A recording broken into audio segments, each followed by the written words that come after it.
Tinggal di sebuah rumah mewah tentu menjadi dambaan setiap orang. Terlebih jika di dalamnya ada keluarga yang hangat dan juga fasilitas yang lengkap. Namun hal ini tak sama seperti yang dialami oleh seorang pemuda bernama Tiko.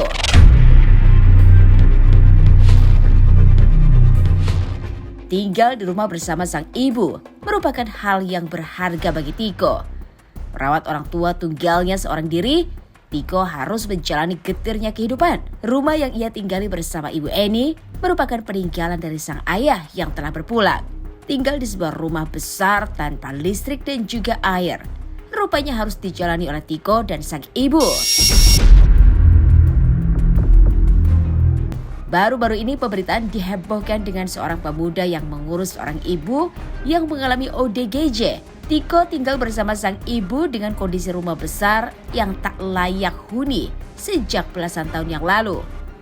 Kondisi ekonomi yang terbatas membuatnya harus tinggal dengan kondisi tersebut. Sebelum viral mengenai kondisi ibu yang ternyata adalah ODGJ, salah seorang YouTuber rupanya telah bertemu langsung dengan Tiko untuk melihat kondisi rumahnya itu. Lantas, seperti apakah kondisi rumah mewah yang sempat terbengkalai selama belasan tahun tersebut? Dan seperti apakah antusiasme masyarakat dalam menanggapi viralnya kondisi Tiko saat ini? Bersama cuap-cuap investigasi, kami akan menguak kisah seputar selebriti dari yang biasa menjadi tidak biasa. Tapi sebelum itu, jangan lupa untuk like, subscribe, dan share channel YouTube ini.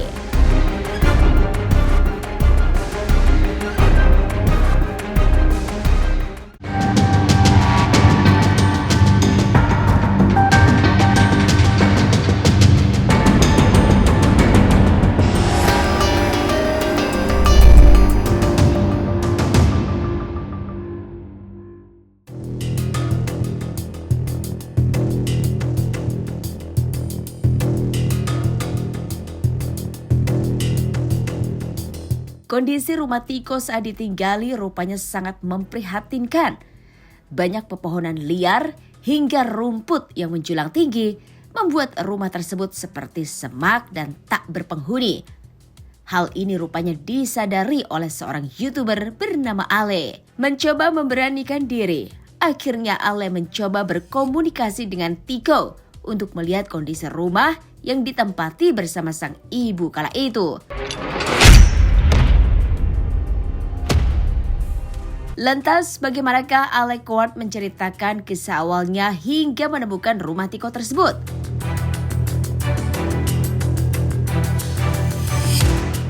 Halo, nama aku Alec Ward. Kebetulan aku pertama kali yang menemukan rumah ini, rumah Ibu Eni. Itu awalnya seperti apa Bu ketika itu? Awalnya itu mungkin karena lokasi kerjaku dekat sama lokasi rumah Bu Eni ini, karena saya juga sering lewat ya, karena pernah beli makanan di daerah kawasan, nggak sengaja ngeliat rumah ini kayak rumah terbengkalai gitu. Tapi info yang didapat dari security depan tuh rumah ini nggak terbengkalai, ada seorang ibu yang meninggal di tempat ini. Gitu. Kalau yang untuk masuk ke dalam rumah kita nggak pernah, cuma itu gambaran kamera yang diambil dari anaknya sendiri, Tiko, yang untuk review bagian dalam. Tapi kalau misalkan aku yang masuk ke dalam, aku nggak pernah, paling cuma dari luar gitu. Kalau untuk masuk mungkin karena mungkin ibunya lagi sakit, kita lebih menghargai ya, takut keganggu kenyamanannya kan, jadi paling kita buat dari bagian depan.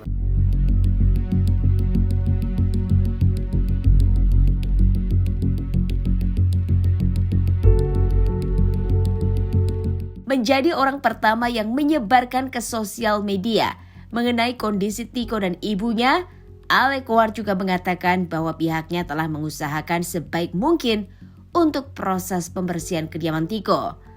Sudah tampak kembali sebagai bentuk rumah. Ale dan tim rupanya telah berbondong-bondong membersihkan dan juga merapikan segala sesuatu yang ada di rumah tersebut. Sejak awal memiliki perhatian khusus dengan rumah Tiko, Ale secara personal melakukan pendekatan dengan pemuda berusia 23 tahun itu untuk membantunya. Banyak sekali para konten kreator yang berbondong-bondong melihat secara langsung kediaman Tiko di kawasan Klender tersebut. Namun sayang, tidak semua dari mereka yang bisa bertemu dengan sosok Tiko ini.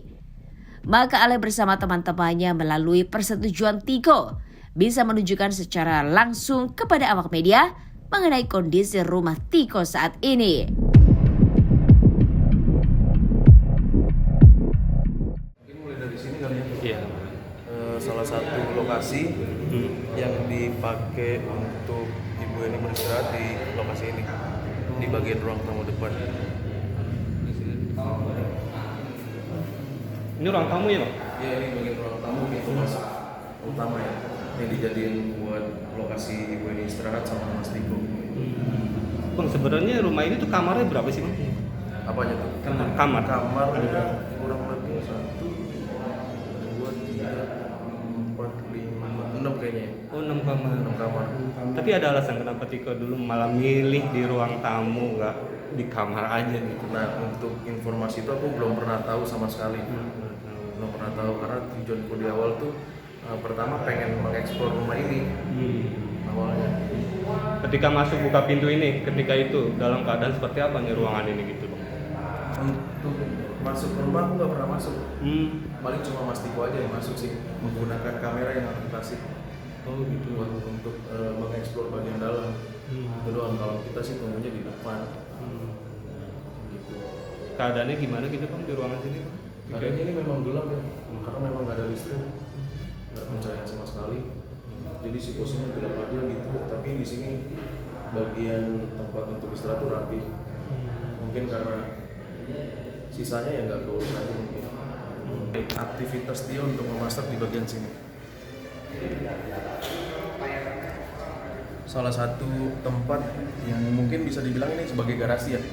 Salah satu lokasi yang dipakai untuk aktivitas Ibu ini buat makan sehari-hari, memasak kayak sayur, nasi, mungkin lauk-lauk lainnya di sini. Karena dia menggunakan tungku bakar.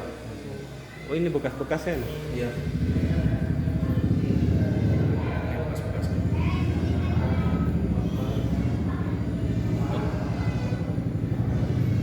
Mungkin karena uap panas, jadi kelihatan seperti ini atasnya.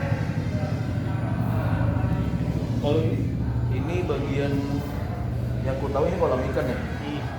Kolam ikan sama mungkin kayak bentuk-bentuk gua-gua.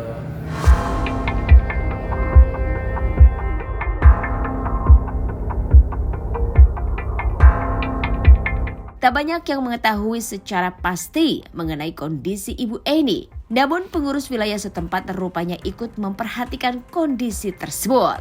Jangan kemana-mana, tetap di Cuap-Cuap Investigasi.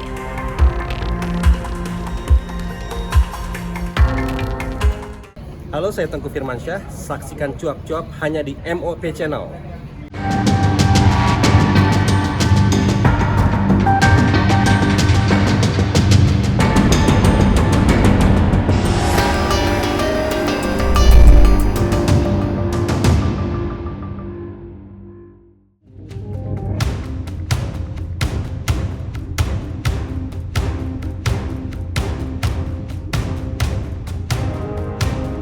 Menunjukkan beberapa lokasi di dalam rumah Tiko dan Ibu Eni tinggal.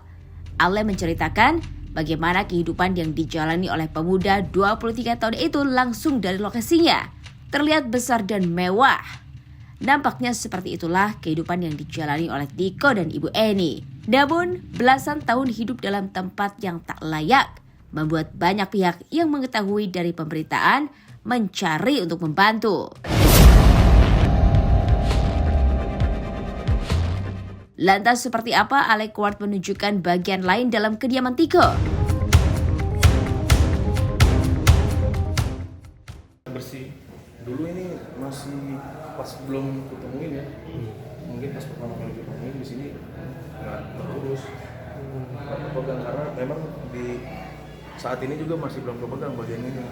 Karena kita ngerapin rumah ini fokusnya ke bagian dalam, belakang, samping musola sama atas, bagian atas. Atau Bang, ada suasana yang menarik di belakang tuh, ada semacam kayak Oh, Taman ya? ini bagian kolam. Iya. Ini salah satu kolam yang bisa dibilang kolam renang ya buat anak-anak. Karena di foto tuh ada foto Mas Tiko sama Ibu ini di sini. Kolam renang. Dan ini tampak luar nih setelah kita rapiin tebang pohonnya. Dan sebelumnya saya lihat pohon besar. Oh, awal pas kemarin Mas. Oh, ini udah ditebang ya? Besar ya. Nah, Alang-alang. Alang-alang di sini. Oh, dulu pernah ada foto Bu Eni dan Mas Tiko di sini? Foto Dulu lama? ada dokumentasi di teman-teman ya, di channel teman-teman ya, ada dokumentasi. Dalam kondisi masih rapi ini. Masih rapi, masih rapi. tahun berapa masih kan? Lupa. Waktu aku nggak tahu tuh tahun untuk tahun. Tapi Nah, proses pembersihannya ini kemarin seperti apa, Bang? Ale? Proses kebersihannya tuh kemarin kita pembersihannya 3 hari benar-benar fokus total ngerapin bagian sini. Kita bagi tim karena tim-tim dari kreator tuh banyak kan yang kita panggil untuk bantu juga. Di sini bagian paling di ini banget lah pokoknya. Ini bagian dapur. Tampak bagian dapur yang pertama kali itu debu semua. Kita kalau mau masuk pertama kali di sini tuh harus menggunakan masker tuh lapis beberapa lapis gitu. Karena debunya kalau misalnya kita jalan terbang. Dan ini tampak ketika sudah dibersihkan sama teman-teman, sudah disikat semuanya. Mungkin nggak langsung bersih gitu, butuh beberapa tahap lagi ya.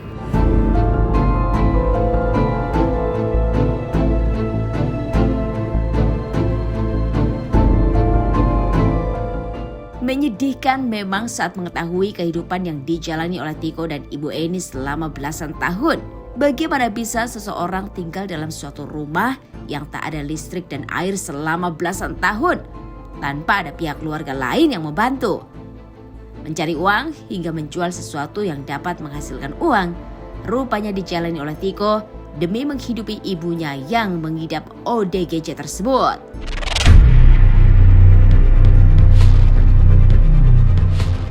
Lantas, seperti apakah pejabat wilayah setempat saat mengetahui kondisi Tiko dan Ibu Eni seperti itu? Dan benarkah ada seseorang yang dengan sukarela menjadikan Tiko sebagai adik angkatnya?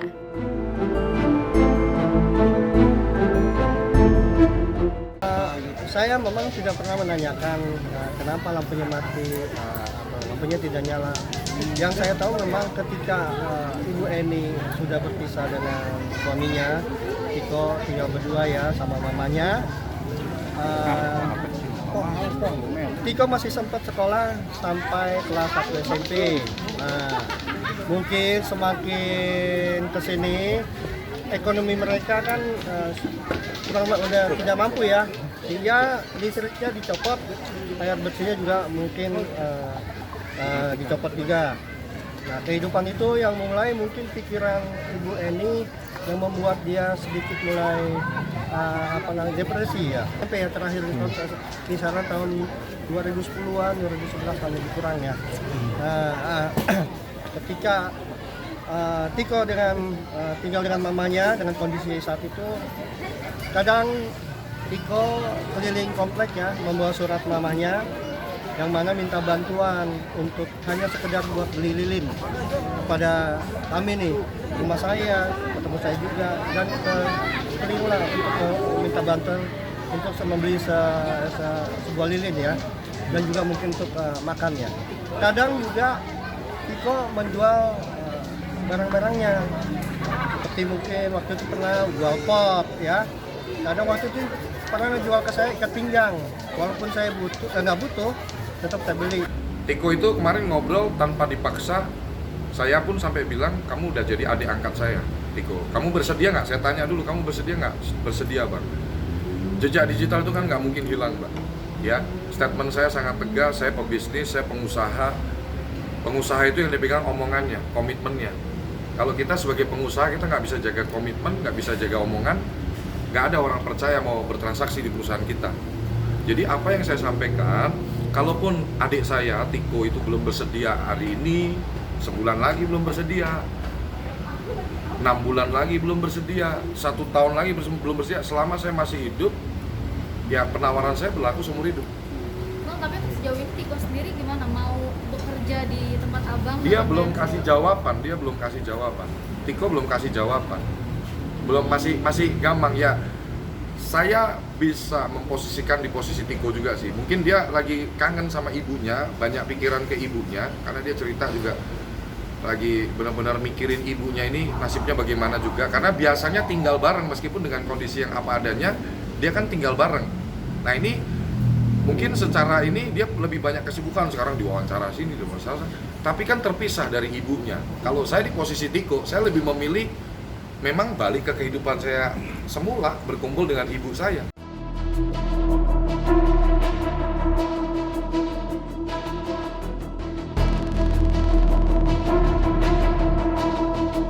Tak pernah terbayangkan dalam benak Tiko akan seperti apa kehidupannya. Namun, segala perhatian telah tercurah bagi Tiko dan juga Ibu Eni dalam hidupnya kini.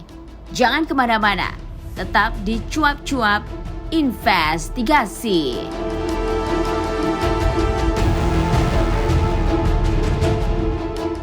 Halo, aku Intan RJ, mau kasih tahu ke kalian semua dan mau ngingetin semuanya, jangan lupa saksikan Cuap-Cuap hanya di MOP Channel. Dari aku Intan RJ.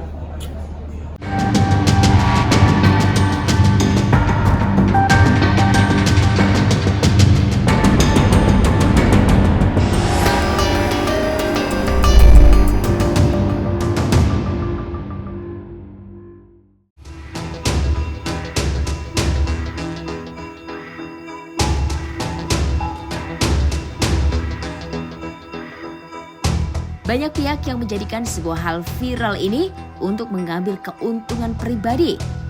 Namun, hal dan orang-orang yang baik tentu juga hadir dalam lika-liku kehidupan Tiko. Tak menampik bahwa kisah hidupnya ini telah menjadi sorotan banyak pihak. Tiko rupanya mendapat keberkahan dari hal yang ia lakukan untuk orang tuanya selama ini. Jalan hidup seseorang tentu akan berbeda dengan yang lainnya. Namun berkah atas sebuah kesabaran juga pasti akan tiba.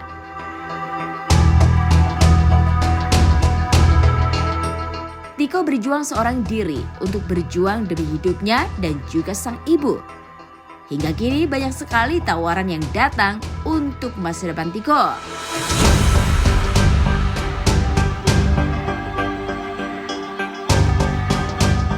Ya sekarang kan gini ya Mbak, pertama saya menyampaikan solusi jangka panjang dengan Tiko bekerja.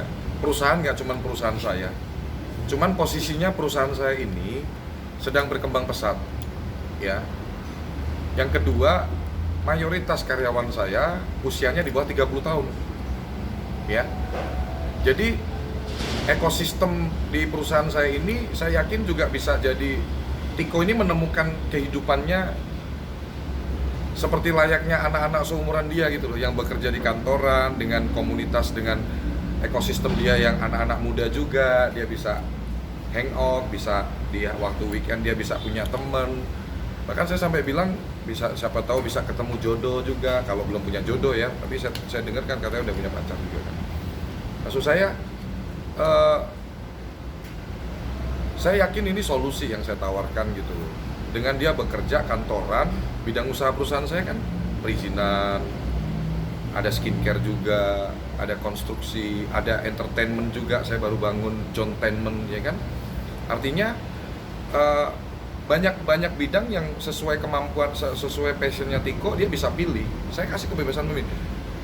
Saya sebelum publish ini, saya udah tanya dulu ke karyawan saya, bagaimana dengan ide saya seperti ini, kita ajak Tiko ke sini. Alhamdulillah karyawan saya baik-baik, attitude-nya baik-baik, saya filter betul-betul. Mereka semua sepakat, setuju. Ayo Pak, kita support Tiko Pak.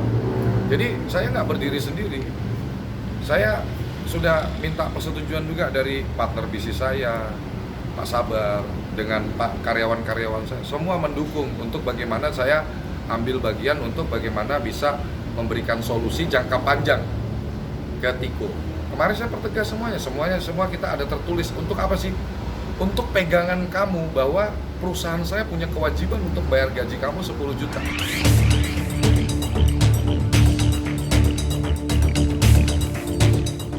Bangkit dan rendah diri dengan segala yang ia dapatkan, Tiko rupanya masih mendapatkan keberkahan lain yang tak pernah terpikirkan sebelumnya. Disiapkan sebuah lapangan pekerjaan untuk masa depannya hingga dijadikan adik angkat oleh seorang pengusaha. Tiko tak ingin tinggi hati atas apa yang ia dapatkan kini. Terlepas dari hal itu, sang ketua RT yang ditemui oleh wartawan pun menuturkan bahwa pihaknya siap membantu untuk membenahi rumah Tiko yang kemarin sempat viral. Lantas bagaimanakah kelanjutan dari apa yang telah dilakukan oleh warga setempat untuk rumah Tiko tersebut? Dan bagaimanakah ketua wilayah setempat menanggapi perdebatan Tiko dengan keluarga dari sang ayah tersebut? Kemarin kita pasang pompa, kemudian sudah ya terpasang, air sudah bisa keluar. Hari ini kita pemasangan meteran listrik ya, kita pakai token sementara dengan 900 watt. Ada 3-4 titik yang lampu yang sudah bisa menerangi ruangan tengah, ruangan depan, teras sama kamar Tiko sudah nyala. Apa yang bisa ditempatin? Ini kan belum tuntas ya, ini baru sementara. Listriknya pun baru 900 watt ya, jadi belum semua mencakup semua. Mungkin teman-teman bisa lihat ya, kemarin Bang John datang ke rumah Tiko, rumah saya, dan Bang John meniatkan untuk merenovasi rumah. Kalau masalah statusnya saya kurang tahu ya, tapi yang saya tahu memang dari awal Tiko mana papanya tinggal di sini. Dari awal rumah itu ada. Nah, belum ada. Justru saya baru tahu ketika viral, keluarga dari Jawa Timur ya, telepon ya, menghubungi pihak telepon ya.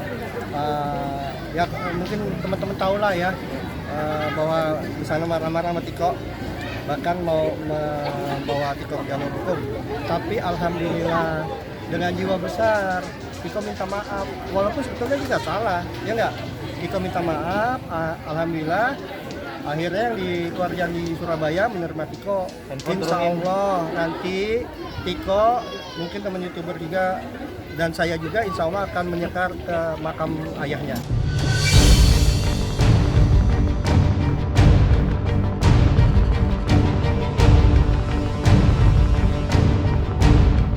Kita tidak pernah mengetahui apa yang akan terjadi dengan kehidupan seseorang setelah menelan banyak pil pahit dalam hidupnya.